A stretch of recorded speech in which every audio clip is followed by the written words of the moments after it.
Takuya, you leaked our merger to a rival. This is treason. A collective gasp swept across the floor. Colleagues stared, stunned by the accusation. Takuya didn't flinch. No protest, no denial. His silence was louder than any outburst. Effective immediately. You are terminated. Security will escort you out. Without a word, Takuya rose, gathered his belongings, and walked past the rows of shocked colleagues. These relationships aren't the company's. They're mine. With the dossier tucked under his arm, he walked out of the building without looking back. The company might be done with me, but my clients aren't. Inside that folder were years of after-hours calls, trust, and rapport, relationships no one could terminate. Takuya knew exactly how to use them, and his plan was already in motion. That evening, Takuya sat at his cramped apartment table and spread the dossier open. Every name in here is a person who trusts me more than the company. He ran his finger down the list, years of late-night calls and personal favors. Rina never understood that. She only saw numbers on a spreadsheet. Then he picked up his phone and dialed a number he'd always kept close. President Tanaka? It's Takuya. I have a proposition that will benefit us both. Yes, the rumors are true. I left, and I am bringing my client list with me. Tomorrow morning? Absolutely. I'll be at your office at 9. The call ended. Tanaka was interested, exactly as Takuya predicted. This is the first move. Now, let's see if they follow. The next morning, Takuya walked into the sleek lobby of Tanaka's firm, dossier in hand. Takuya, I heard about the commotion. Show me why I should take the risk. Takuya opened the dossier and walked Tanaka through the list of accounts, each one a relationship forged over years. These clients don't trust the company. They trust me, and I can bring them here. Impressive. If even half of these come over, it'll change our position in the market. Tanaka extended his hand, and a deal was struck. Within the hour, Takuya had a desk and a direct line. He picked up the receiver and dialed his first call. Mr. Sato, it's Takuya. I've moved to a new firm, and I think we should talk. The voice on the other end listened carefully, then asked when he could sign on. One down. But the real test is how many more will follow. In a private meeting room, Takuya laid out the proposal to his first client, Mr. Sato, who listened intently and finally nodded in agreement. Thank you, Mr. Sato. You won't regret this. Across town, Rina scanned the weekly revenue report on her desk, noticed a 2% dip, and scoffed. Last week's numbers were just an anomaly. Nothing to worry about. Back at his new desk, Takuya was already dialing his second client, confident the trust he'd built would pay off. 2 clients in 1 week. Rina won't even feel it until it's too late. She didn't. The loss was a pinprick, barely visible on the quarterly forecast, easily dismissed. Finally, this department can succeed without that traitor's shadow. The snowball had started rolling, quiet, unnoticed, but gathering speed with each passing day. And in her ignorance, Rina only tightened her grip on the reins, blind to the approaching avalanche. A month later, the quarterly report hit Rina's desk, and the numbers turned her blood cold. 10%? That can't be right. Her hands trembled as she scanned the list of lost accounts and recognized every single name. Takuya. He didn't just leave. He's stealing them. Before she could craft a response, her intercom buzzed. Chairman Saito demanded her presence immediately. In the chairman's office, Saito's voice cut through the silence like a blade. Explain this. Our revenue is hemorrhaging, and I am hearing rumors about your termination of Takuya. Takuya is poaching our clients. It's sabotage, Father. Poaching? You fired him with no evidence. Now we're losing ground. What are you doing about it? I'll handle it. I'll initiate legal proceedings. He won't get away with this. That afternoon, Takuya's personal phone buzzed with a call from a number he hadn't seen in weeks. Takuya, it's Emmy. Can we meet? Something's happening you need to know about. 30 minutes later, they sat across from each other at a quiet cafe.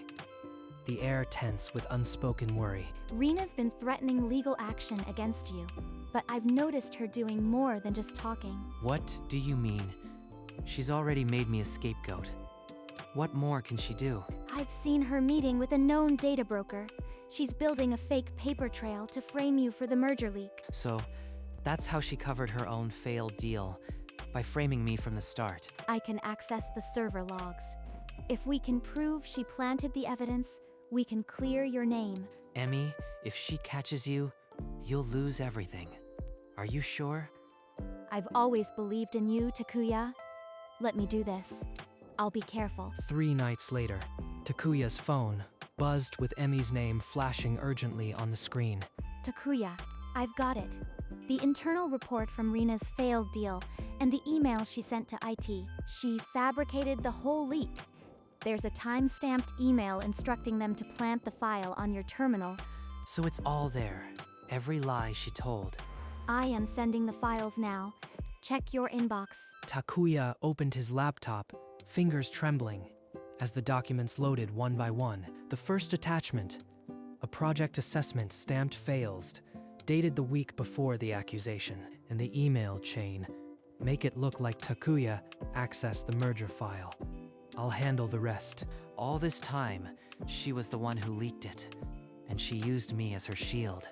Now we just need to choose the right moment to use it. Takuya didn't sleep that night. The evidence burned on his laptop screen, demanding action. By morning, he texted Emmy.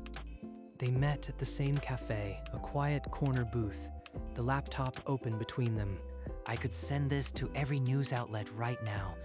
Humiliate her in an instant. And she'd spin it as forged retaliation. The timing matters as much as the truth. She's right. A blind attack would only make me look desperate. The industry networking event is in 2 weeks. Every stakeholder will be there. That's our stage. Expose her in front of the entire industry. No escape, no spin. Emmy reached across the table and squeezed his hand. A quiet promise passed between them. We'll do it together. You just focus on being ready. 2 weeks. Then Rena will answer for everything. Another week passed, and the client defections accelerated. Rena's department was hemorrhaging revenue, and the board was demanding answers. 40%. This is beyond a crisis. It's a catastrophe. Chairman Saito summoned Rena again, his patience finally exhausted. You promised legal action, but I see no results. Recover our clients by month's end or resign.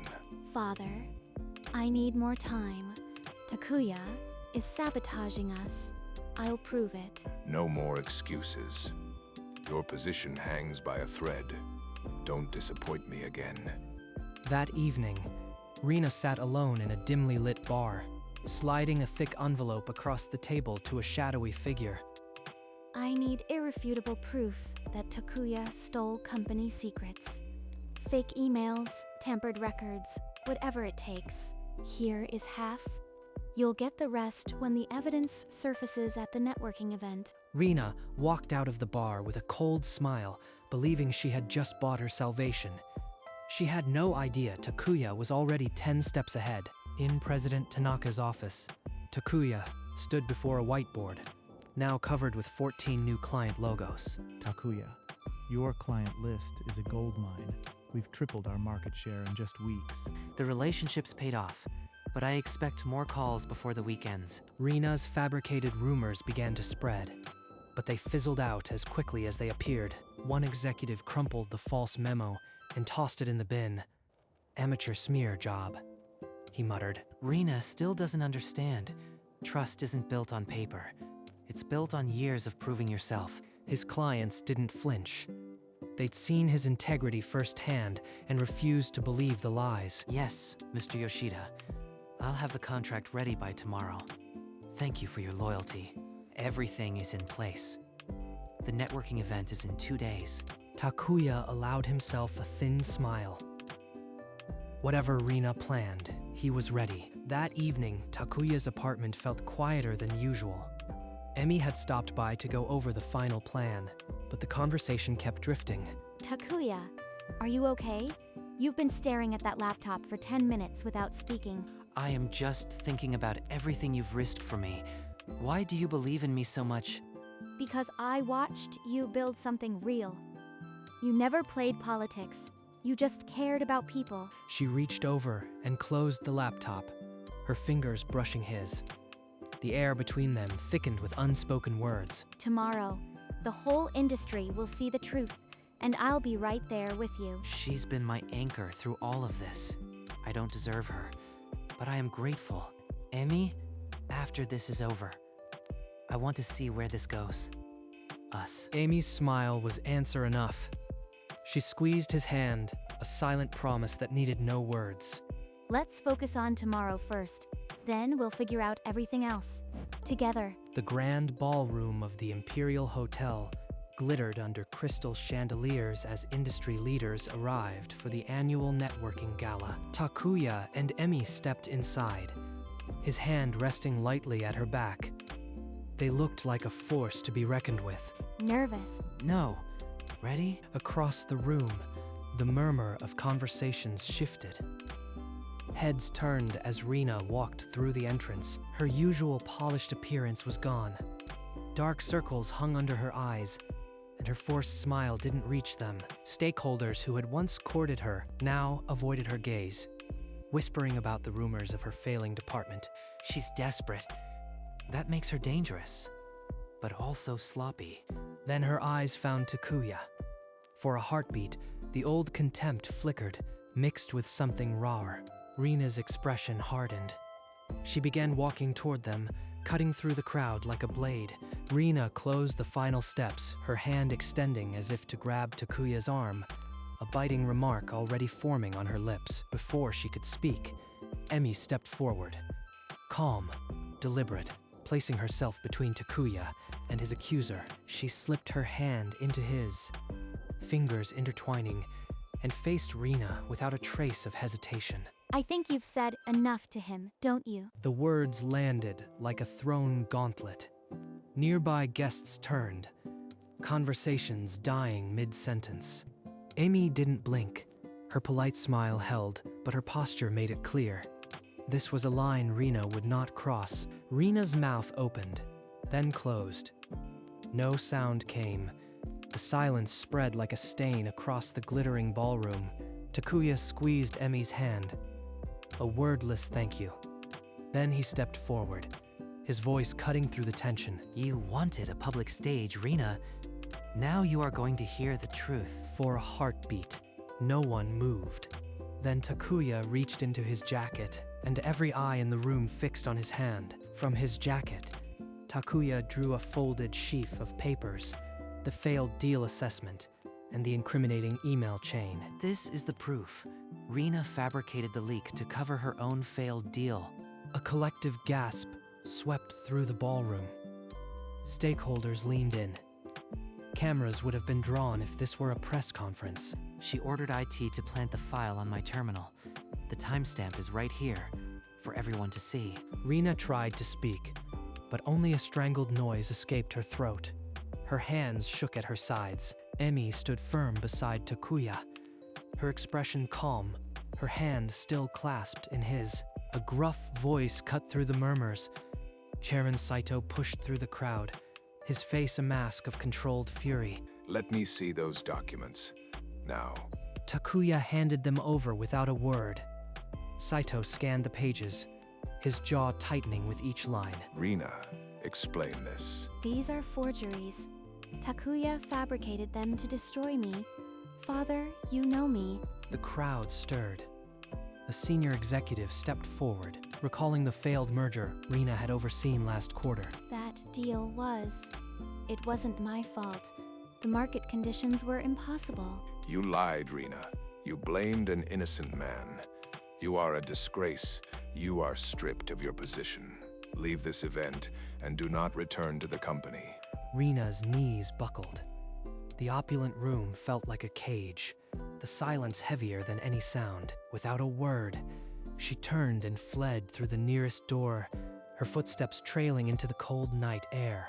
The crowd parted, eyes now on Takuya and Emmy, whose hands remained firmly clasped in quiet triumph. It's over. And in the empty hallway beyond the ballroom, Rena slumped against the wall, her reign of lies ending in total isolation. Inside the ballroom, the atmosphere shifted.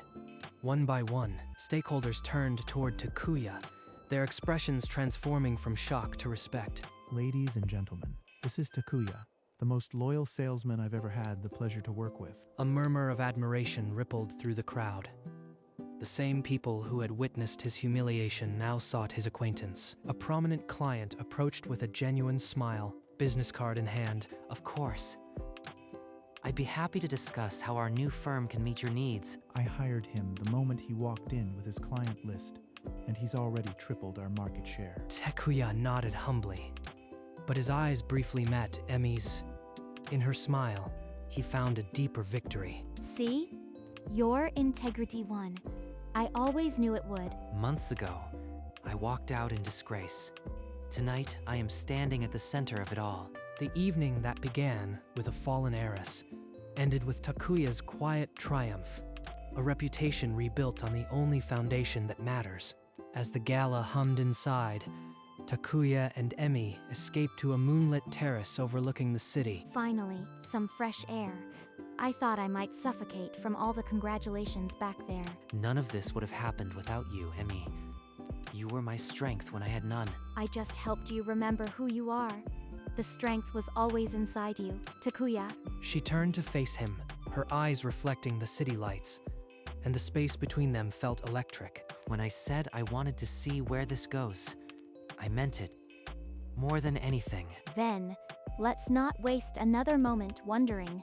We'll find out together. Their hands intertwined, a silent promise that needed no words. I've been given a second chance, not just at my career, but at something truly precious. And as the night embraced them, the future stretched out, full of hope. Hours later, the grand ballroom stood silent.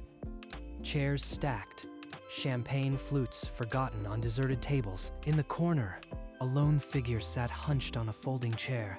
Rena, still in her elegant dress, now crumpled like a fallen star. How did it all go so wrong? I was supposed to be on top. Her phone buzzed, a dozen missed calls from her father. She didn't reach for it. Father, I can't face him now. Not after tonight. The silence pressed in, a stark contrast to the applause that had once echoed for her. I was afraid of losing, and I lost everything anyway. For the first time, there was no smirk, no sharp retort, just a woman facing the consequences of her own lies. The cleaning staff began to filter in, but she remained motionless, invisible in her despair. No one came to comfort her. No one even noticed. Her reign had ended, and with it, her world. The next morning, the boardroom was packed with anxious employees. Murmurs fell silent as Chairman Saito took his place at the head of the table. Yesterday's events have made it clear. We failed as a company. We allowed personal vendettas to override our values. Effective immediately, Rena is no longer with us. Her actions were a disgrace to this organization. A few heads nodded. Others exchanged glances. The unspoken truth hung in the air. They had all witnessed the accusation months ago. Going forward, we will implement independent audits for all personnel decisions. No single person will hold that power again. The room stirred with a sense of cautious relief. At last, the shadow of Rena's tyranny was lifting. As for the clients we lost, they were not lost to a thief. They followed the integrity of a man we failed. Let that be a lesson. He didn't say Takuya's name, but everyone knew. The weight of the injustice settled over them. Saito stared at the empty chair across his desk, the one Rena had once occupied with such arrogance. The company would recover, but the cost of blind ambition would not soon be forgotten. A week later, Takuya moved into a spacious corner office with a skyline view and a nameplate that read Sales Director. Sales Director. I never imagined this after being thrown out like trash. A gentle knock broke his reverie. Emi stood at the door, 2 steaming cups of coffee in her hands. Thought you might need a coffee break, or maybe just some company. You always know exactly what I need. They settled on the couch by the window, the city sprawling below, a comfortable silence settling between them. I heard Saito's announcement. He basically admitted they were wrong, without using your name. That's enough. I don't need apologies. I just needed the truth to be known. His phone buzzed on the desk. A call from his oldest client. Takuya rose with a confident smile. Mr. Yoshida? I was hoping you'd call. Let's discuss the renewal terms. That evening, the aroma of simmering curry filled Takuya's kitchen. Emi stood at the stove, stirring the pot with a soft smile. Careful with the onions, Takuya. You are supposed to saute them, not massacre them. Hey, I am a salesman, not a chef, but I am a fast learner. They worked in easy rhythm, bumping elbows, stealing glances. It felt natural, like they had been doing this for years. So, sales director, new clients, and now a home-cooked meal. What's next on the list, Takuya? Honestly, I just want to build something stable. A life with you, if you'll have me. I thought you'd never ask. And yes, I'll have you, even if you destroy the onions. The world outside faded. There was only this moment, a promise, sealed with laughter, and the simple act of sharing a meal. After everything, I am finally home. The curry might have been slightly burnt, but neither of them cared. They had found something far more important than a perfect meal. Months later, on a quiet evening, Takuya and Emi stood on the rooftop of their apartment building, watching the sunset paint the sky in shades of gold and amber. It's beautiful up here. I could stay like this forever. So could I. For the first time, I am not looking over my shoulder. I am just looking ahead. You deserve this, Takuya. You built it back from nothing with your own integrity. I didn't build it alone.